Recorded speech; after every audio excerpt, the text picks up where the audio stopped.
പിന്നെ എം സുകുമാരന്റെ പുസ്തകം ശരിക്കും നമ്മൾ പറയാ ഈ പുസ്തകം നമ്മൾ പോയി വായിക്കല്ല, പുസ്തകം നമ്മിലേക്ക് എത്തിച്ചേരാന്ന് പൊതുവെ പറയാറുണ്ട്. അപ്പൊ ഈ പിന്നെ എം സുകുമാരന്റെ കഥകൾ ഞാൻ വായിക്കുന്നത് ഇപ്പൊ കോളേജ് ലൈബ്രറിയിൽ ആ പുസ്തകമല്ല, പിന്നെ ആ പുസ്തകം എൻ്റെ ഒരു ഫ്രണ്ട് സെബീർ പിന്നെ തിരുവനന്തപുരം ലൈബ്രറിയിൽ നിന്ന് എടുത്തിട്ട് കൊണ്ടുവരികയാണ്.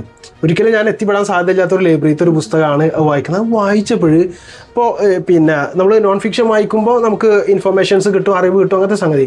പക്ഷേ ഇത് നമുക്ക് തരുന്നത് വേറെ രീതിയിലുള്ളൊരു സാധനം. അപ്പോൾ പിന്നെ എം സുകുമാരൻ്റെ തന്നെ വഞ്ചിക്കുന്നമ്പതി എന്ന് പറയുന്ന ഒരു സ്റ്റോറി ഉണ്ട്.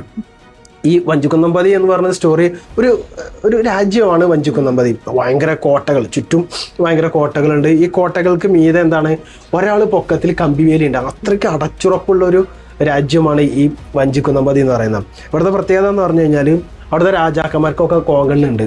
അവിടുത്തെ റാണികൾക്ക് എന്താണ് തല നിരച്ചിട്ടുണ്ടാവും.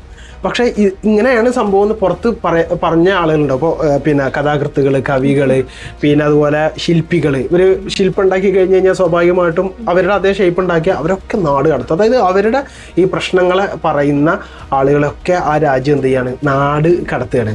അപ്പോൾ പിന്നെ ഈ വഞ്ചിക്കുന്നമ്പതി, സമത്വ സുന്ദര, സ്വപ്ന സാക്ഷാത്കാരം എന്നൊക്കെ കവിത എഴുതുന്ന ആളുകളുണ്ടാവും. അപ്പോൾ അങ്ങനെ കവിത എഴുതുന്ന ആൾക്കാരൊക്കെ ആസ്ഥാന കവിയാവും. അപ്പോൾ ഇതിൽ ഒരാളെ ആസ്ഥാന കവിയാക്കും.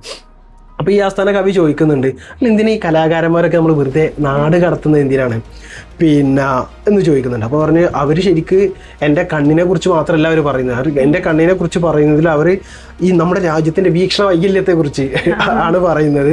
അപ്പോൾ അവർ രാജ്യദ്രോഹികളാണ്, തീവ്രവാദികളാണെന്ന് പറഞ്ഞിട്ടാണ് അവർ നാട് കടത്തുന്നത്. അപ്പോൾ ഇദ്ദേഹം ചോദിക്കുന്നുണ്ട്, അല്ല ആശയത്തെ ആശയം കൊണ്ട് നേരിട്ട പോരെ, മസ്തിഷ്കത്തെ മസ്തിഷ്കം കൊണ്ട് നേരിട്ട് എന്തിനാ തടവറ, എന്തിനാ അവരെ നാട് കടത്തുന്നൊക്കെ ചോദിക്കുന്നുണ്ട്.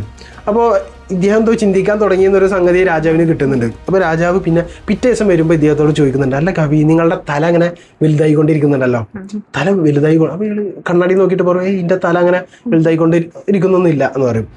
പിന്നെ ഭടന്മാർ, സൈനികർ, നാട്ടുകാരൊക്കെ പറയാൻ തുടങ്ങി, എന്താണ് നിങ്ങളുടെ തല വലുതായിക്കൊണ്ടിരിക്കുന്നുണ്ട്. എന്നിട്ട് അവിടുത്തെ കൊട്ടാര വൈദ്യം വന്നിട്ട് പറയും നിങ്ങൾക്ക് മാറാരോഗമാണ് എന്ന്. എന്നിട്ട് അവസാനം രാജാവ് പറയാണ് നിങ്ങളുടെ വിധി ജനകീയ സഭ വിധിക്കും. അപ്പോൾ ഇദ്ദേഹത്തെ കുട്ടികൾ മാത്രമാണ് എന്ത് പറയുന്നത്, ഒന്നും പറയാത്തത്. കാരണം കുട്ടികൾ സത്യസന്ധരാണ്.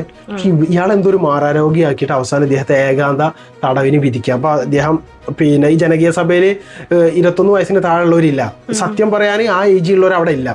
അവർക്ക് 21 വയസ്സായാലേ ജനകീയ സഭയിൽ അംഗത്വം കിട്ടുമെന്നാണ് പറയുന്നത്. അപ്പോൾ തടവറയിൽ ഇരുന്നിട്ട് ഇദ്ദേഹം ആസ്ഥാന കവി ഇങ്ങനെ ആലോചിക്കുന്നുണ്ട്, പിന്നെ വഞ്ചിക്കുന്നമ്പതിയിലെ കുട്ടികൾ വലുതാവും, അവർക്ക് 21 വയസ്സാകും.